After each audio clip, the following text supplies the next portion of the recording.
After years of no contact, my family called me back when my dad fell ill. I thought it was a chance to reconnect until his final wish revealed they only wanted to use me. Imagine waiting 10 years, a full decade, for your family to finally reach out. You think this is it, a chance to heal, to reconnect. But what if that desperate call about your dying father was just a calculated ploy? What if his supposed final wish was nothing more than a trap, designed to rope you back into a nightmare you fought tooth and nail to escape? That's what happened to me.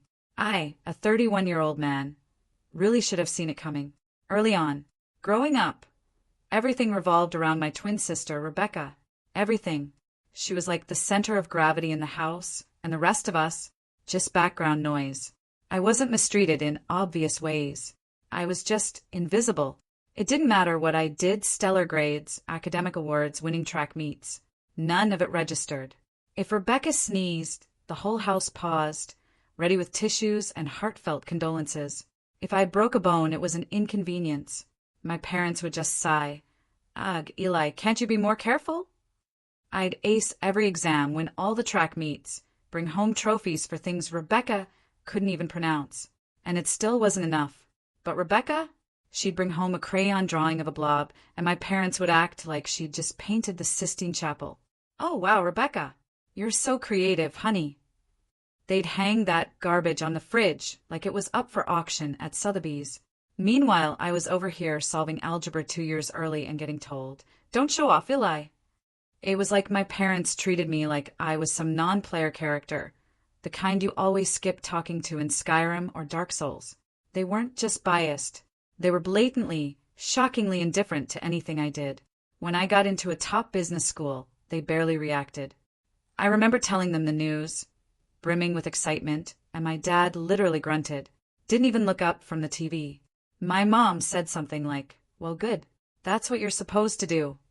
"No, we're proud of you." No celebratory dinner. Just a casual expectation that I should keep excelling, silently, while Rebecca got a parade for waking up before noon. Rebecca didn't even try, man. She was lazy, bratty, and so darn smug about it. She'd constantly walk around acting like she was the second coming of Picasso, even though her art looked like a sneeze on paper. No direction, no ambition. She said she was going to take a year off after high school to figure herself out.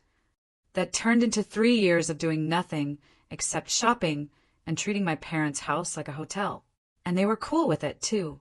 She'd come downstairs at 2 p.m., still in her pajamas, and my mom would still ask if she wanted her eggs soft or scrambled. Like what?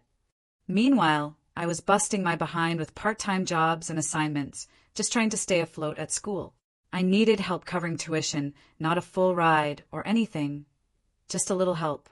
And they hit me with the classic, "You're an adult now, Eli. You need to learn responsibility." Mind you, they were still buying Rebecca new iPads every year and paying for her pottery classes she never even attended. But I was entitled for asking for help with college tuition. So I stopped expecting anything from them. I didn't call, didn't text. I'd come home on holidays and just go through the motions. They didn't ask about my life and I didn't offer. It was just easier that way. I learned quickly that the less I said, the less I'd get disappointed. But still, I thought maybe, just maybe, when graduation rolled around, they'd show up. Just that one day. I sent invites months in advance, called them, even followed up with emails. No response. I told myself they were busy, maybe planning something. Maybe they'd surprise me. And just as you're probably thinking, they didn't. Graduation day came. I looked like an idiot, scanning the crowd for familiar faces. Everyone had their families waving at them, taking pictures, cheering like lunatics. And me? I walked that stage alone. The seat I saved for them? Empty. Like me, just being born. Was some kind of accident they just had to live with. I found out later, after the ceremony, from some distant cousin, that they didn't come because it was Rebecca's first day of art class. Yeah, community college. Local. Not even a real campus. Just some annex building next to a donut shop. But apparently she was nervous, so they couldn't leave her alone. At 21 years old, that's when it clicked. It had nothing to do with nerves or schedules. It was just them being them. They never saw me. Not really. I was just the one who kept going, so they didn't have to worry. But Rebecca? She was their little project, their precious disaster that always needed fixing. So I walked back to my apartment after graduation, took off the cap and gown, sat on the floor, and just stared at the wall for a while. Not sad, not mad, just done, like something just switched off inside. I blocked their numbers, deleted them from everything, even took down the one framed photo I had with them from the hallway. It was time. I didn't need people who couldn't even bother to show up. I wasn't going to keep pretending they cared. If anything, not having them around made more sense than dragging around this fake idea of family. As for Rebecca, I blocked her too. She doesn't text or call anyway unless she needed something. And I sure as heck wasn't going to let her ask for favors now that I was actually building a life. She could keep her third failed sketchbook business, or whatever she was pretending to do. That was it for me. The chapter was closed, and I didn't feel guilty. Not even a little. Once I cut them off, I didn't waste time sitting in the dark listening to sad playlists or any of that dramatic crap. I had bills. I had student loans screaming at me like they were trying to collect souls, and no magical safety net from loving parents who bailed the second it was time to show up. First thing I did was get a job. Junior developer at a scrappy little tech company. A buddy from a boot camp hooked me up with the place barely holding together. Legacy code, missing documentation. Half the team treated Git like Dropbox. But it paid. It wasn't glamorous, but I knew if I stuck with it and outworked everyone else, I'd get somewhere. I kept my head down and my headphones on. Spent late nights pushing fixes, watching crash logs until my eyes bled, and building tools just to make my own work easier. I became the guy who gets things done, which in dev teams is basically like holding the Infinity Gauntlet. A year later, I leveled up, got into a mid-sized cybersecurity firm. Real pay, real team, and finally, real projects I could sink my teeth into. I focused on back-end systems and secure integration stuff most devs avoided. I liked it. Quiet, structured, and actually useful. Moved out of that disaster of a shared apartment. Got my own place. 1 bedroom, clean, strong Wi-Fi, no weird roommates walking around half-naked talking to their crypto portfolios. I set up a full dev rig. Dual monitors, standing desk, everything. My space finally felt like mine. And somewhere along the way, I started getting into sustainable tech, especially in the vegan product space. I'm not vegan, not even close. But I was obsessed with the data, product, demand, consumer behavior, trend forecasting. There was real fire there. So I started coding personal tools to analyze those markets. Spent weekends tracking e-commerce patterns, building out a simple app to spot gaps in supply chains and product categories. Eventually, I realized I could take this idea and build something real, not a hobby company. I looped in a couple of friends. One had marketing chops. The other was a former coworker who wanted to invest. We agreed. I'd prep everything in the background, and once I had a solid beta and 2 investors locked, I'd leave my job and go full throttle. I was almost there. The product made sense. The numbers were solid. I had runway, saved no more sleepless nights about rent, and 0 strings attached. The only time I even thought about my family anymore was when people asked me about holidays. I'd just say, yeah, I don't do family stuff, and keep moving. Every now and then, though, word got back to me, usually through old classmates or mutuals, that Rebecca was still fumbling through life like a dropped phone. She apparently tried starting an art commission business, got flamed on social media for tracing someone else's work, and rage quit. Last I heard, she had a YouTube channel with 3 videos and 20 views, one of which was her explaining why capitalism was the reason she couldn't hold down a job. It was embarrassing, honestly, like second-hand cringe levels of bad. And I'll admit, hearing about it didn't make me sad. It just confirmed everything I already knew. Some people get handed everything and still find a way to screw it up. Others get nothing and build their own table. I knew which side I was on. I was finally living on my own terms. No guilt, no pretending, just me, building something that was actually mine. Until that message came through. 10 years of silence. Not a word, not even a typo. Then suddenly, like it was no big deal. Dad has cancer and isn't doing well. You should come back home. That was it. No, how are you? No apology. Just a casual heads up, like I'd been on vacation instead of cut out of their lives completely. Still, I went. Walking into that hospital after 10 years felt like time traveling into a bad memory. Same town, same faces, but everything felt smaller, colder, like the world had moved on without cleaning up after itself. I wasn't here to cry over anyone. I wasn't here to beg for hugs or reconnect. I came because they said my dad was dying. And I'm not the kind of guy who ignores that, no matter how messy the past is. You don't get to choose your parents, but you do get to choose what kind of man you want to be. I just wanted to look him in the eye one last time, on my terms. The second I walked off the elevator, I saw her, my mom. She stood up like she couldn't believe I was real. Hands out, like she was debating whether to hug me or slap me. "Oh my God," she breathed. "You actually came." I didn't say anything, just stood there watching her. She reached out and pulled me into a hug before I could react. I stayed still. She smelled like the same floral detergent she used when we were kids, which was weirdly the only familiar thing that didn't annoy me. "You've grown up so much," she said, stepping back with a forced smile. "You filled out. Must be eating well, huh?" I gave a small nod, just trying to keep it civil. But then, barely 2 seconds later, she hit me with it. No warm-up. No easing into it. "You know," she said sweetly, "Rebecca's been having a rough time, and with everything going on, your father's hospital bills, the house repairs, all of it, it's been overwhelming. If you could just help a little, we'd be so grateful." I blinked, just stared at her. "That's the first thing you're asking me," I said, my voice flat. "Not how are you?" Not, must have been hard doing everything alone for 10 years. Just straight to asking for money. The fake smile slid right off her face. "Well, we raised you," she snapped, her voice rising fast.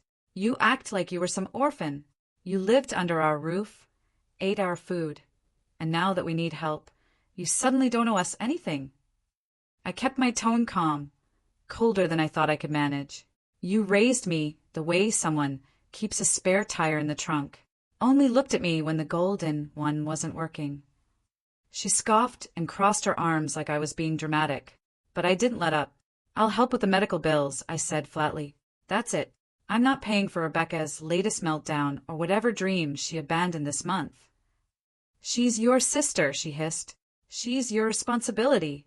She's 31 and still getting babied like she's in preschool. That's not my problem."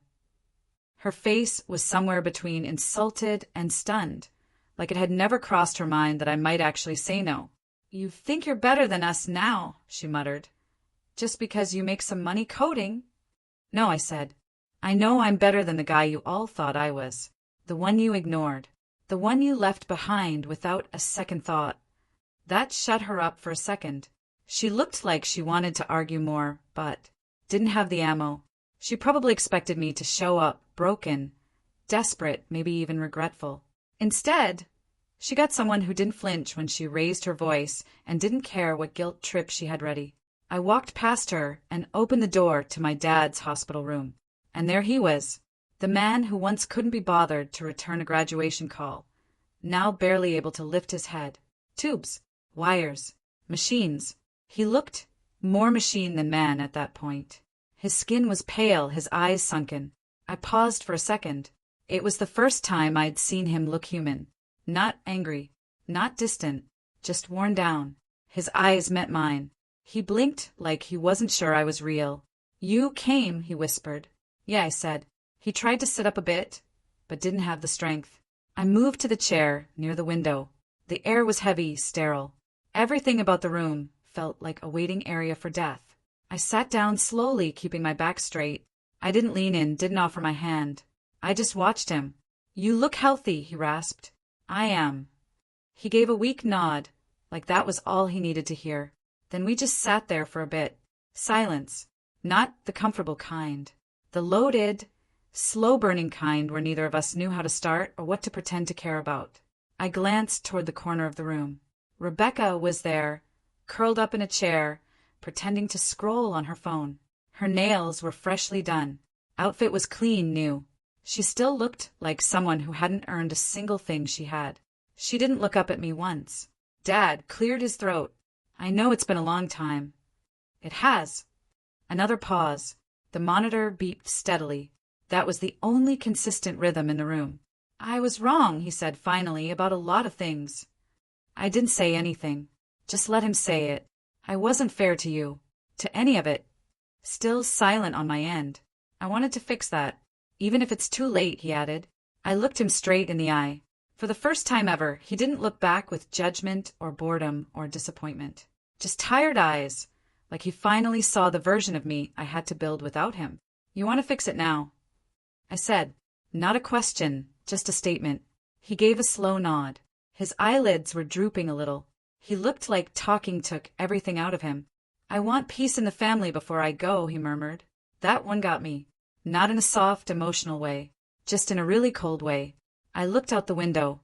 Let the words float there. Maybe later, I said. You should rest. Because if I was going to have that talk, it wouldn't be rushed, and it wouldn't be on their terms. They called me back, like I was a loose, and they forgot to tie up. But I wasn't here to tie anything. I was here to see for myself that I didn't need them anymore. And I saw it loud and clear.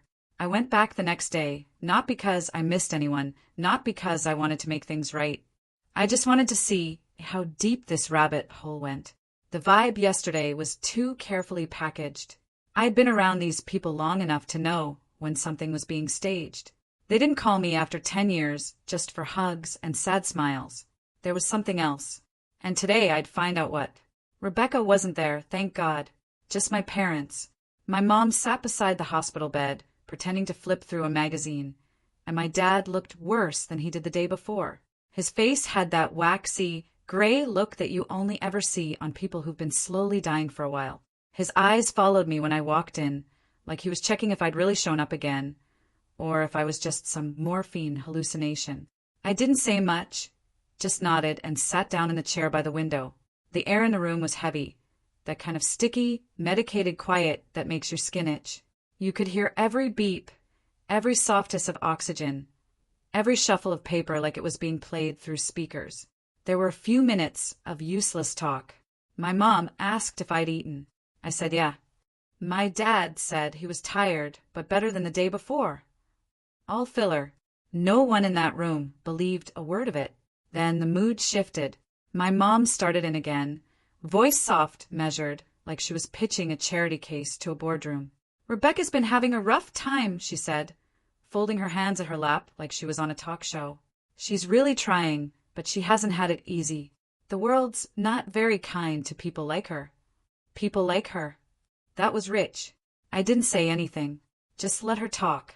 She explained that Rebecca had ideas, big ones, that she wanted to start something creative, a business, maybe something small but passionate, authentic to who she is. That's the phrase she used. It almost made me roll my eyes. Then came the kicker.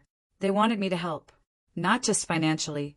No, they wanted me to mentor her, bring her in, give her guidance, structure, maybe even a position in the business I was building. I sat there, completely still, not surprised, not angry, just watching the same predictable movie I'd seen my whole life.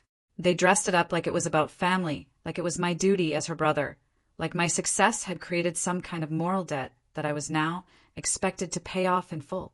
And then came the real hammer. My dad turned to me, eyes a little foggy, and said, I'm not going to be around much longer. You know that. And before I go, I need to know your mother and sister will be okay. He said it like it was reasonable, like I was the selfish one if I didn't nod and agree on the spot. Then he leaned into the guilt. You're really going to throw your mother and sister in the streets after everything we did for you? It took me a second to register how shameless that was. This was the same man who, just a day ago, looked me in the eye and admitted he hadn't been fair. Said he knew the way I was treated growing up wasn't right. Said he had regrets. And now, suddenly, none of that mattered. Suddenly, I was the bad guy again if I didn't sign up to be the solution to a problem I didn't cause. The past got wiped clean because now he had a dying wish. And that apparently gave him a blank check to rewrite everything. It was almost funny. Not the haha kind. Just the kind that makes you stare at the wall for a second. Like, are you serious right now? Because no, I wasn't going to throw them in the street. But also no, I wasn't going to hand Rebecca a job she didn't earn or let my mom guilt me into financing another one of her screw-ups, just because she never learned how to say no to her golden child.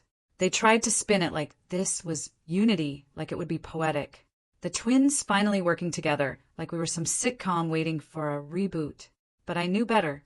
This wasn't about bonding. It was about relief. They needed someone to take the pressure off, to absorb the mess and carry it forward, so they could wash their hands of it and say, "See, it all worked out." My mom stayed quiet after that, watching me waiting. She expected some big emotional reaction, maybe tears or a dramatic sigh followed by, "You're right, I'll take care of them." But all she got was silence. I stood up. "As I said, I'll help with the hospital bills," I said. "Medical stuff only. Nothing else." My mom flinched slightly. My dad looked disappointed, like I'd just failed some moral test. No yelling, no theatrics.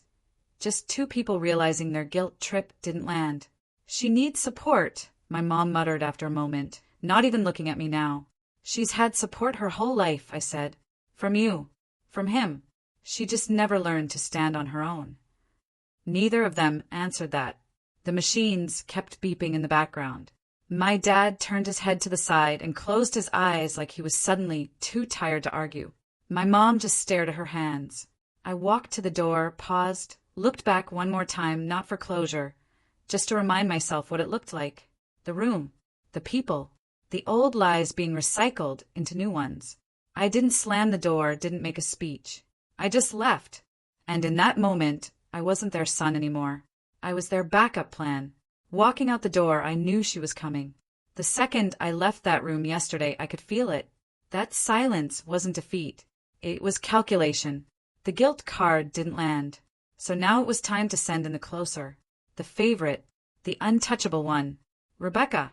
I didn't expect her to be subtle. And I wasn't wrong. She caught me just outside the hospital's cafeteria. I'd stepped away for 5 minutes to get some air and a coffee. And there she was, leaning against the wall like she was about to drop some life-changing advice. Fresh makeup, new sweater, holding her phone like she was in the middle of closing a brand deal. She hadn't even looked up when I walked past her yesterday. But today, suddenly, she was all smiles. "Hey, stranger," she said, like we were best friends who lost touch for a few weeks. I didn't say anything, just waited. She launched into it without hesitation. No warm-up, no pretense. "I'm really excited about the business idea," she said. "Mom told me you've been working on something in the vegan space. Super cool. I've been brainstorming some ideas, actually branding, aesthetic stuff. I have a mood board if you want to see it." Mood board. Jesus. She kept talking, clearly rehearsed. Said she'd already posted on her socials about starting a new chapter. Hinted she'd been in talks for some collaborations. I don't know who she was talking to, but it wasn't me. Apparently, she thought this whole thing was a done deal. She was pitching like she'd already been hired and just needed to finalize her parking spot. What made it worse? The way she talked to me, like she was humoring me, like I was the tech guy who could handle the boring stuff while she brought the vision. She said things like, "You've always been practical, but I can bring the emotional depth. And this could be our chance to finally be equals, equals." I almost laughed, not because it was funny, but because of how completely she believed her own nonsense. I let her go on for a while. I wanted to hear all of it. Every delusion, every little detail of this fantasy, where she'd waltz into a business she didn't build and collect half the credit just because she shared my DNA. She even floated the idea of a launch party, said she could handle the creative side, the face of the brand type stuff that I didn't need to worry about public-facing roles because, and I quote, "That's not really your strength anyway." That's when I cut in. "You done?" I asked. She blinked, caught off guard, like I'd interrupted something sacred. I took a slow sip of my coffee, then looked her dead in the eye. "You're not part of my business, Rebecca." The smile dropped. "Wait, what?" "You heard me. You're not involved. This isn't a family project. It never was." She stared at me like I'd slapped her. "I don't think you understand," she said, her tone changing fast. "This isn't just about me. This is about Dad, about what he wanted." I didn't even flinch. "What Dad wants is for someone to clean up the mess he let you become," I said. "And I'm not volunteering." Her jaw tightened. The sweetness vanished. That fake soft voice she walked in with dropped like a mask. "So that's it," she snapped. You're just going to leave us hanging after everything. Everything. I repeated, like missing my graduation because you had an art class? Like getting told I was selfish for asking for help with tuition while you played around with hobbies for a decade. She scoffed. God, you're still holding on to that? You need therapy. I leaned in a little, voice calm. No, what I need is distance, and I already have that. Now, I'm just setting the boundary. You think you're better than us? Now, I know I'm not worse. She stepped back, arms crossed, furious. You're heartless, she said. You think just because you have some money now, you can treat everyone like trash. I think because I built my life from nothing, without any of you, I get to decide who I share it with. And it's not you. She didn't respond to that, just stood there, eyes narrowing like she was trying to burn a hole in me. I walked past her without saying another word. I heard her mutter something behind me, probably another insult, maybe a warning. I didn't care. She didn't think she was asking for a favor. She thought she was cashing in a birthright. And the look on her face when she realized I wasn't buying it? Worth every year of silence. A few days later, the silence was permanent. My father died at 2:17 a.m. on a Thursday. I know that because the hospital left a voicemail. They didn't even bother calling twice. Just one tired-sounding nurse saying it was peaceful. That's the word they always use, peaceful. Like it makes any of it mean something. I didn't rush over. Didn't sit in the dark, clutching old photos. I went back to sleep. When I showed up later that morning, the atmosphere in the hallway was off. Not heavy like grief usually is. No tension, no mourning. Just movement, urgency. I could hear the low hum of conversation from inside the hospital room. Not crying, not whispering. Just voices talking, discussing. I walked in expecting to see silence, maybe some tears. Instead, I found my mother flipping through a folder. Hospital documents, bank statements, notes scribbled in pen. Rebecca was sitting in the chair beside the bed, which was now empty, stripped clean. No dad, just two women, completely dry-eyed, looking like they were in the middle of a tax audit. Neither of them looked up right away. I stared at the bare hospital bed sheets, folded. Pillow gone like he'd never even been there. My mom finally glanced up. You're late, she said. They already cleared the body about 2 hours ago. He signed the release forms in advance. Rebecca didn't even turn around. She was too busy typing something on her phone. Probably crafting a vague, "We lost a great man today" post for Instagram with a crying emoji and a link to her PayPal. No one called me, I said. I assumed you'd get the voicemail, my mom replied. Like that was an acceptable way to tell someone their father died. There wasn't a shred of sadness in the room. Not a single flicker of emotion, just paperwork. We have to talk about logistics, my mom continued. The funeral, the house, the life insurance. I stood there processing. I should have known. I should have expected it. But seeing it, watching them shift from loss to logistics without even stopping to breathe, it hit different. I was thinking, Rebecca finally said, turning toward me with a calm, practiced tone, since you made it clear I won't be part of your business, it's only fair that I get my share from Dad's estate. I'm going to launch something of my own. She actually smiled after she said it, like this was just a normal thing to say minutes after your father's death. What estate? I asked, already knowing the answer. The house, the savings, the insurance, she replied. Mom and I talked about it. We figured you'd want to handle the executive role. Of course, because I'm the responsible one, the stable one, the one who they ignored for a decade, but suddenly expect to wear a suit and manage the crumbs they think they're entitled to. We need access to some of it soon, my mom added. There are funeral costs to cover, and Rebecca has business-related things she needs to jumpstart before she loses momentum. I looked at both of them. No tears, no reflection, just strategy. He's been dead for 6 hours, I said. Rebecca shrugged. And life goes on. What? You want us to sit around in black veils crying in the dark? I didn't answer. I was still staring at the empty bed, not because I missed him, but because he died exactly like he lived, quietly stepping out while someone else handled the mess. They kept talking. Budget numbers, what to sell, what to keep. My mom mentioned converting part of the house into an Airbnb, to keep income flowing. Rebecca wanted to liquidate some assets quickly so she could lease a workspace downtown. I had heard enough. You know, he barely had anything left, right? I said finally. The house isn't paid off. The insurance won't stretch. And whatever's left is going toward the hospital. My mom blinked. Rebecca frowned. That can't be right, she said. He said he had money saved. He had money, I corrected. Then he co-signed your loan, remember?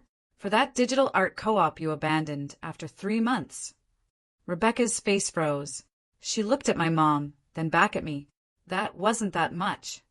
It was enough to tank his credit. He never bounced back, and you never paid him back. My mom's mouth tightened. You're twisting this. No, I said calmly. I'm just done lying about it. The room got quiet for the first time. I took a step forward. You brought me here to watch him die, to help with the hospital bills. And maybe you thought you could guilt me into taking care of everything else, too. My mom stood. That's not true. Really? I snapped. Then why was Rebecca already talking about her share of the estate before the body was even cold? Why are you planning real estate conversions like this is a flipping project instead of a funeral? We're just trying to survive, she said. We're not like you. We don't have options. You had options, I said. You just made the wrong ones. Over and over again. Rebecca scoffed. Wow, this is who you are now, Mr. High and Mighty? Because you write code and drink oat milk, you think you're better than us. No, I said. I think I finally understand you. She went quiet. I pulled a folded document from my coat pocket and dropped it on the counter. That's from my lawyer. I'm not handling the will, the money, or anything to do with Dad's stuff. I already signed legal papers to make sure of that. My mom's eyes widened. You what? You heard me. I'm not touching a single dime. And I'm not bailing either of you out again. Whatever debts are left, whatever plans you had, figure it out. Rebecca stepped forward. You can't do that. I just did. The silence was so thick, I could hear the fluorescent lights buzzing. I walked to the door, then turned back one last time. You didn't lose a father today, I said. You lost your safety net. Grieve that if you want. Then I walked out, slow, steady, and not looking back once. 6 months later, I was standing in my own office. My office, overlooking the downtown skyline from the 18th floor. The paint was still fresh. My company's logo hadn't even been etched into the glass door yet. But the servers were running, the pre-orders were sold out, and our analytics dashboard looked like a darn launch graph. We made it. What started as a notepad full of messy code and a few late-night calls turned into a full product line. Plant-based wellness and eco-friendly supplements, all tracked through a custom-built logistics app I'd written myself in a tiny one-bedroom apartment while my ceiling leaked and the neighbors screamed through the walls. Now I had a team, investors, legal backing, partnerships lined up with major suppliers. And not a single cent of it was shared with my family. After the funeral, I followed through like I said I would. Paid the medical bills in full, quietly. No ceremony, no speech. And after that, I cut the cord. Entirely. Changed my number, updated my records, transferred what I needed, and erased the rest. I didn't owe them a thing. Not an explanation. Not another phone call. Not a piece of my success. But the funny thing about bridges you burn? Sometimes people still try to crawl over the ashes. I got the email on a Thursday morning. It came through the company's HR inbox, which I rarely check myself, but I was sipping coffee and happened to be clearing out spam. The subject line caught my eye immediately. Position inquiry, Rebecca, last name. No cover letter, just a one-line message. I'd like to apply for a creative leadership role with your company. I believe I'm the right fit given our shared values and family legacy. Family legacy. I laughed out loud alone in my office. I sat back in my chair and just stared at the screen for a few seconds. No resume attached, no portfolio, not even a link to a darn Instagram page. Just that one smug, delusional sentence. I forwarded it to my HR lead with a simple note. Deny immediately. Do not engage. They responded 2 minutes later. Already did. Thought you'd want to see it for the laugh. I did. And I saved it, too, in a little folder labeled in case I ever miss them. Turns out that wasn't the only attempt. Word spread that my company was getting attention. We'd been featured in a couple of eco-startup blogs, and suddenly I was getting texts from cousins I hadn't spoken to since high school. "Hey man, just checking in. So proud of what you're building. Let's catch up sometime." One of them even invited me to a barbecue that weekend. No address. No mention of the last 10 years. Just vibes. I didn't reply. My mom tried to reach me through a mutual connection. A family friend from back home said she wanted to open communication again. Said she regretted how things had gone. I said I wished her well and left it at that. I wasn't bitter. I wasn't angry. I was done. Meanwhile, Rebecca was apparently drowning. The loan she took out in our dad's name, the one she swore was manageable, went into default. The bank had already issued collection warnings. A relative told me she'd started a GoFundMe titled "Surviving After Grief," with a paragraph full of half-truths and buzzwords, painting herself as a struggling artist lost after her father's passing and her brother's emotional abandonment. It got $50 from one of her old high school friends. The comment just said, "Hope things get better." No one else donated. My mom was living in the same house, but she had to rent out the basement just to keep the lights on. I knew because one of the new tenants emailed my company asking if we wanted to sponsor an art pop-up. Rebecca was running from the garage. We declined. Somewhere in the middle of all this, between late-night logistics builds and investor calls from my living room, I met someone. Low-key, we crossed paths at a friend's work thing. She was sharp, no fake small talk, asked direct questions, didn't care about titles or buzzwords, just real, unfiltered presence. We started talking, nothing heavy, then meeting up, then hanging out more often. She didn't try to fix me or make a show of support. She just showed up, helped me put furniture together when I moved offices, sent food when I got too deep in work, called me out when I acted like sleep was optional. She had her own life, her own space, her own goals, but somehow she still made room. Not in a loud way, just reliably. I'm not rushing it. I'm taking it slow. But for the first time I get it. What actual family feels like. Not the type that holds history over your head. Just someone who shows up without needing to be owed. No lectures, no strings, just peace. I didn't feel bad. I didn't celebrate either. I just stayed busy. Some nights I'd look around my apartment. Shelves stocked, inbox full, team group chat buzzing, and I'd realize this is what building your own legacy looks like. It's not loud. It's not dramatic. It's just yours. They lost me a long time ago. They just didn't realize it until the money ran out. What about you? Have you ever had to walk away from family, even when it felt impossible? Or maybe you've been in a situation where you realized someone only wanted something from you.